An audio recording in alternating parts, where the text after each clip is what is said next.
Assalamualaikum warahmatullahi wabarakatuh. Alhamdulillahirrabbilalamin. Wassalatu wassalamu ala asrafil anbiya'i wal mursalin. Asyhadu an la ilaha illallah wahdahu la syarikalah wa asyhadu anna Muhammadan abduhu wa rasuluh. Allahumma shalli ala sayyidina Muhammadin wa ala alihi washabihi ajmain wa ba'du.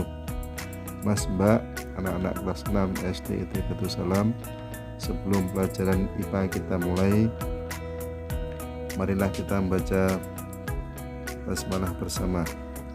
Bismillahirrahmanirrahim. Pelajaran IPA kali ini masih bab 3 atau penyesuaian diri. Kalau kemarin kita sudah membahas penyesuaian diri pada hewan, maka kita sekarang akan membahas penyesuaian diri pada tumbuhan. Penyesuaian diri pada tumbuhan dibagi menjadi 2, yaitu penyesuaian diri tumbuhan dengan habitatnya dan tujuan adaptasi pada tumbuhan. Ini minggu depan kita bahas yang nomor 2. Sekarang nomor 1, penyesuaian diri tumbuhan dengan habitatnya akan kita bagi menjadi 5, yaitu yang pertama atau yang A, xerofit, B, hidrofit, C, hygrofit, D, halofit, E, insektivora. Nah, baiklah, akan kita bahas satu-satu. Yang pertama, nomor A, xerofit. Xerofit adalah tumbuhan yang hidup di daerah kering atau gurun. Contoh tumbuhannya kaktus, pohon kurma, sansevieria atau lidah mertua, kemudian aloe vera atau lidah buaya, dan lain-lain. Nah, tidak semua kita bahas cara adaptasinya.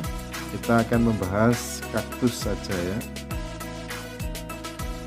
Kaktus memiliki daun yang berbentuk seperti duri untuk mengurangi penguapan ya, karena di daerah kering atau gurun itu sangat kekurangan air, maka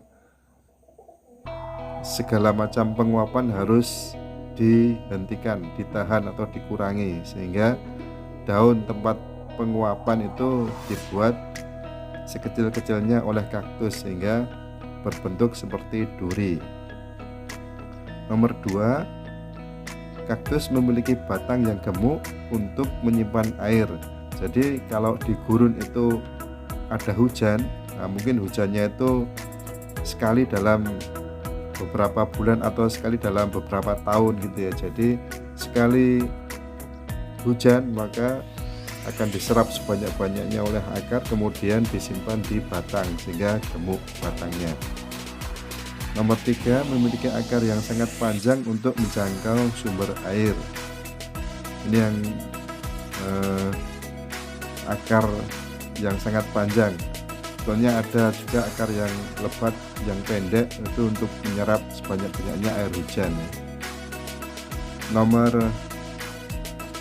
4, kaktus memiliki lapisan lilin atau kutikula pada batangnya untuk mengurangi penguapan juga.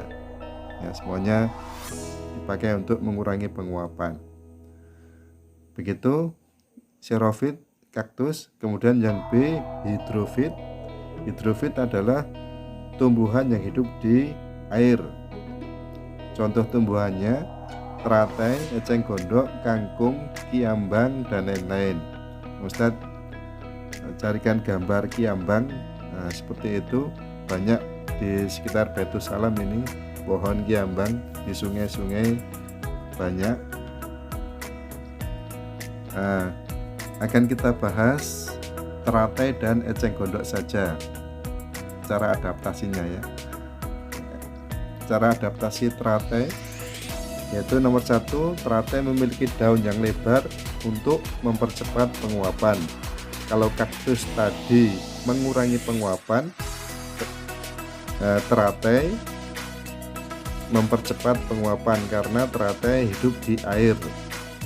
Airnya cukup banyak sehingga mendapatkan air dengan mudah ya. Dengan mudah dapat mendapatkan air sehingga penguapannya dipercepat. Nomor 2, teratai memiliki batang yang berongga untuk mengapung di air.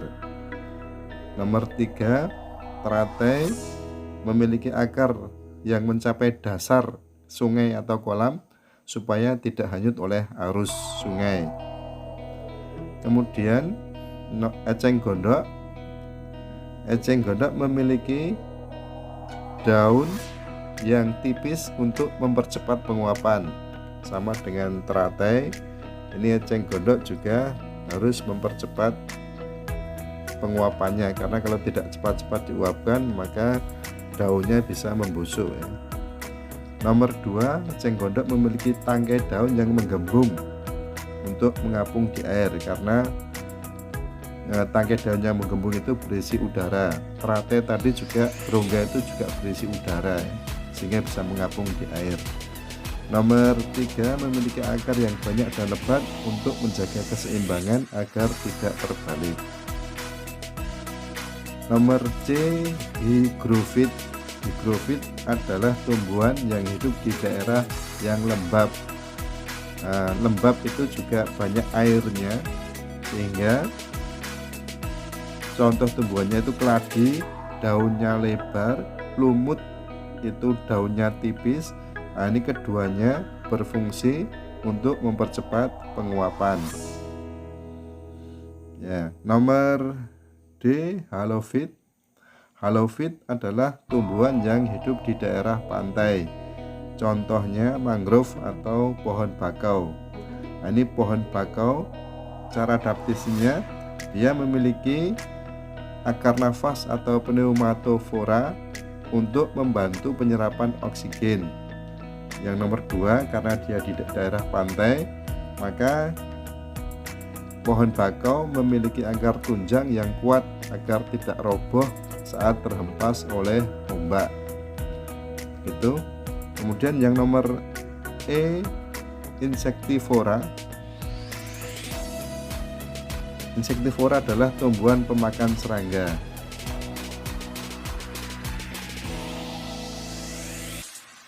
Contoh tumbuhannya kantong semar, Venus flytrap, ungu api, dan lain-lain. Akan kita bahas yang kantong semar dan Venus flytrap saja. Kantong semar memiliki atau kantong semar itu hidup di daerah rawa-rawa yang kekurangan zat nitrogen, sehingga untuk memenuhi kebutuhan zat nitrogen tersebut kantong semar menangkap serangga, karena serangga mengandung protein dan protein itu mengandung nitrogen. Nomor 2, kantong semar memiliki daun berbentuk piala untuk menangkap serangga. Piala atau kantongnya itu ya. Nomor 3, kantong semar menghasilkan cairan seperti nektar. Itu dalam piala atau dalam kantong itu ada cairannya, itu untuk menarik serangga, sekaligus cairan tersebut sebagai alat untuk menghancurkan serangga. Setelah hancur maka bisa terurai serangganya itu, kemudian nitrogennya bisa diserap. Kemudian Venus flytrap memiliki daun penjebak untuk menangkap serangga. Nah, ini berwarna indah untuk menarik serangga. Ini gambar Venus flytrap seperti itu. Kalau ada serangga masuk ke dalam daunnya, maka akan tertutup, daunnya akan menutup ya, sehingga serangganya tertangkap. Nah, begitu. Mungkin nomor 1 sudah bisa diakhiri. Nomor 2, ini tujuan adaptasi pada tumbuhan itu kita bahas minggu depan, dan setelah hari Rabu maka hari Kamis minggu depan akan kita adakan ulangan adaptasi makhluk hidup ya terhadap lingkungannya. Nah, jadi siap-siap ulangan ya, jadi belajar bab 3 atau tema yang kedua. Nah, setelah ini kalian silakan mengerjakan latihan soal di Google Form, dan akan setelah itu kita akhiri pelajaran pada pagi hari ini. Kita akhiri dengan baca doa kafaratul majelis dan hamdalah. Subhanakallahumma wa bihamdika asyhadu an la ilaha illa anta astaghfiruka wa atubu ilaik. Alhamdulillahirabbil alamin. Assalamualaikum warahmatullahi wabarakatuh.